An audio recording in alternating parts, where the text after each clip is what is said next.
Selamat malam, perkenalkan nama saya Nadila Angelina Saranite, kelas A, semester 3, NIM 19030300028, mata kuliah Teori Sosiologi Modern, Prodi Sosiologi, Fakultas Ilmu Sosial dan Ilmu Politik.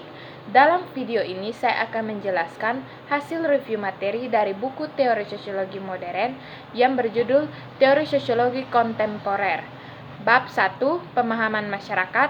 Membaca teori sosiologi adalah untuk memahami lebih banyak tentang seperti apa kita dan dunia dalam aspek kehidupan setiap hari. Struktur teori sosiologi. Teori sosiologi berbeda karena mereka menyatakan asumsi atau hipotesis dengan sangat sistematis dan membahas dengan cara yang sangat komprehensif. Bahkan lebih penting lagi, mereka menyediakan wawasan baru tentang perilaku dan cara kerja masyarakat. Cara sistematis di mana teori sosiologi memaparkan gagasannya adalah suatu kualitas yang setara dengan teori tentang disiplin lain, yaitu psikologi, fisika, genetika, dan lain-lain. Pokok bahasan. Fungsionalisme dan teori konflik adalah dua pendekatan yang berkaitan dengan keseluruhan karakteristik, struktur sosial, dan sifat umum institusi sosial. Perspektif dan interaksi simbolis dan fenomena luar biasa tidak jauh berbeda, karena mereka meneliti interaksi manusia dalam perincian terkecil. Konsep yang digunakan oleh pendekatan mikrososiologi ini tidak mengkategorikan aspek struktur sosial, tetapi terdiri dari kosakata yang diperlukan untuk membahas tindakan orang tertentu. Asumsi. Teorema sosiologi yang paling penting mendasari asumsi menyangkut sifat perbedaan manusia yang paling jelas adalah antara di satu sisi fungsionalisme dan teori-teori pilihan rasialis, di sisi lain dari interaksionisme, simbolis, dan fenomenologi. Metodologi. Penghargaan penting ketiga di mana perspektif teori modern berbeda adalah metode argumen dan penelitian mereka, terutama apakah mereka mendukung penalaran deduktif dan induktif. Dengan pendekatan deduktif atau ilmu alam, pertama dimulai dengan hipotesis penjelasan tentang masalah penelitian dan menggunakan penalaran yang logis untuk menyimpulkan implikasi empirisnya. Sasaran. Respek terakhir dalam hal pandangan utama teori sosiologi yang berbeda adalah dalam tujuan utama mereka, khususnya apakah mereka terutama bertujuan untuk menjelaskan sesuatu atau bahkan memprediksikannya. Namun, penjelasan dan prediksi tidak persis sama.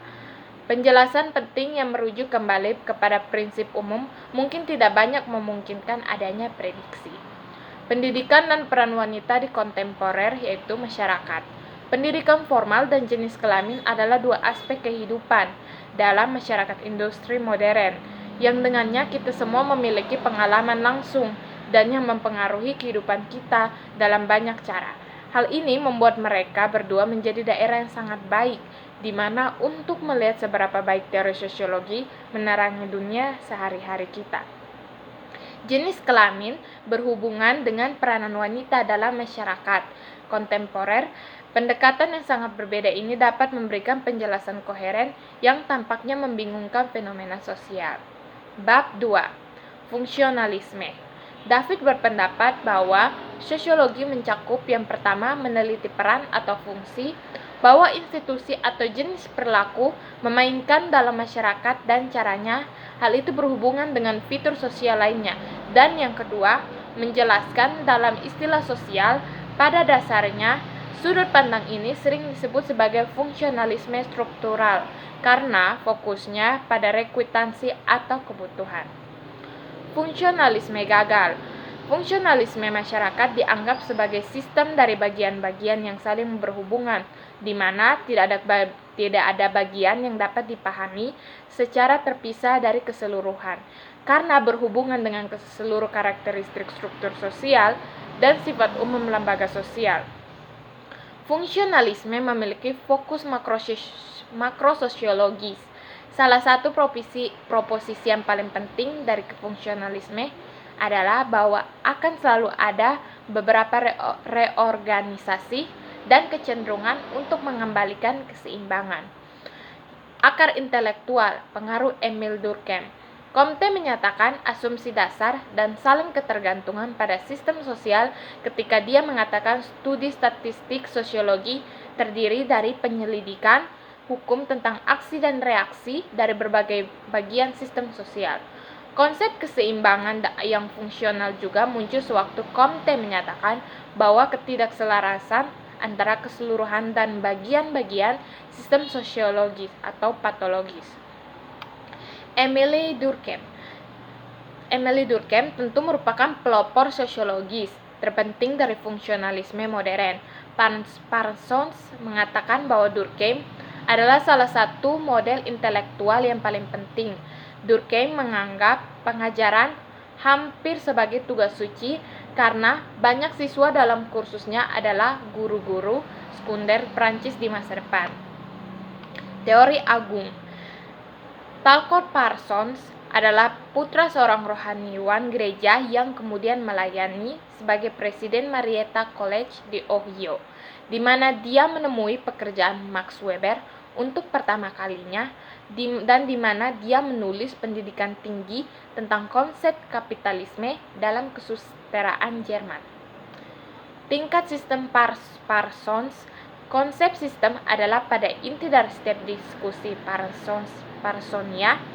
Parson menyatakan konsep sistem dalam lapangan kerja seperti dalam bidang lain telah menjadi pusat bagi pemikiran ia sejak tahap yang sangat awal. Teori umum aksinya di mana dia telah memberikan gambaran keseluruhan tentang bagaimana masyarakat terstruktur dan menyatu, mencakup 4 sistem, yaitu sistem budaya, sistem sosial, sistem kepribadian, dan sistem organisme, berlaku sebagai suatu sistem. Model evolusi Parsons.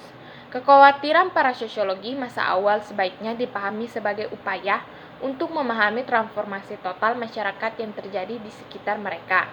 Model evolusi Parsons menandai kebangkitan minat dalam perkembangan evolusi masyarakat Hunan. Parsons mengusulkan bahwa stratifikasi sosial adalah struktur pertama yang kemungkinan besar berkembang dari peningkatan diferensiasi. Argumen dasar Parsons di sini adalah bahwa sistem stratifikasi baik diinginkan dan diperlukan dalam masyarakat industri yang kompleks. Hal itu memenuhi kebutuhan akan pekerjaan dengan efektif dan membuat seluruh sistem sosial tetap berfungsi dengan baik. Bab 3. Teori konflik. Teori konflik adalah alternatif utama untuk fungsionalisme sebagai pendekatan untuk menganalisis struktur umum masyarakat. Para penganut teori konflik dari segala jenis memiliki sejumlah asumsi dan konsep yang penting. Bersama-sama menciptakan cara pandang yang khas pada dunia, mereka tidak menyangkal keberadaan konflik, tapi mereka percaya masyarakat mengembangkan cara untuk mengendalikannya. Dan metode inilah yang mereka analisis. Teori konflik tertarik pada persaingan antara pekerjaan dan manajemen yang berbeda dalam posisi masing-masing kelompok untuk melakukannya dengan baik untuk dirinya sendiri. Orientasi konflik umum ini menggabungkan 3 asumsi pusat dan terhubung. Yang pertama adalah bahwa orang-orang memiliki sejumlah interatar.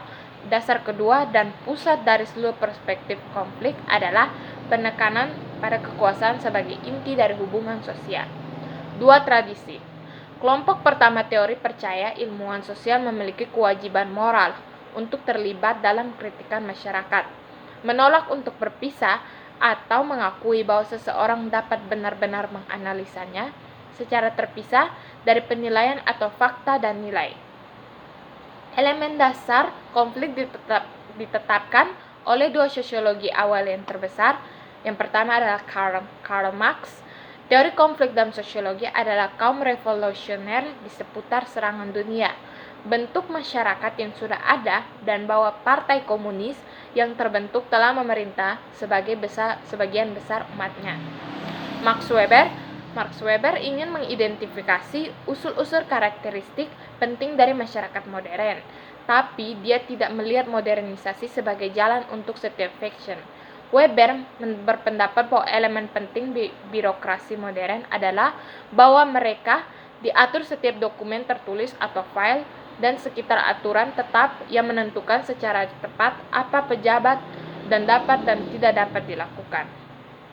Teori konflik dan kritik masyarakat. Teori konflik percaya bahwa para analisis sosial tidak boleh memisahkan pekerjaan dari komitmen moral mereka, dan mereka melihat teori-teori mereka sebagai kekuatan untuk perubahan dan kemajuan. Mereka juga percaya bahwa objektivitas lebih atau kurang mustahil. Pada saat yang sama, ahli teori konflik yang kritis merasa yakin bahwa nilai dan standar mereka tersendiri adalah yang benar, sehingga membentuk dasar yang dapat dibenarkan untuk kritik sosial. Fokus khusus kritik mereka adalah bagaimana kekayaan dan kekuasaan didistribusikan dalam masyarakat. Hanya itu dari saya, sekian dan terima kasih.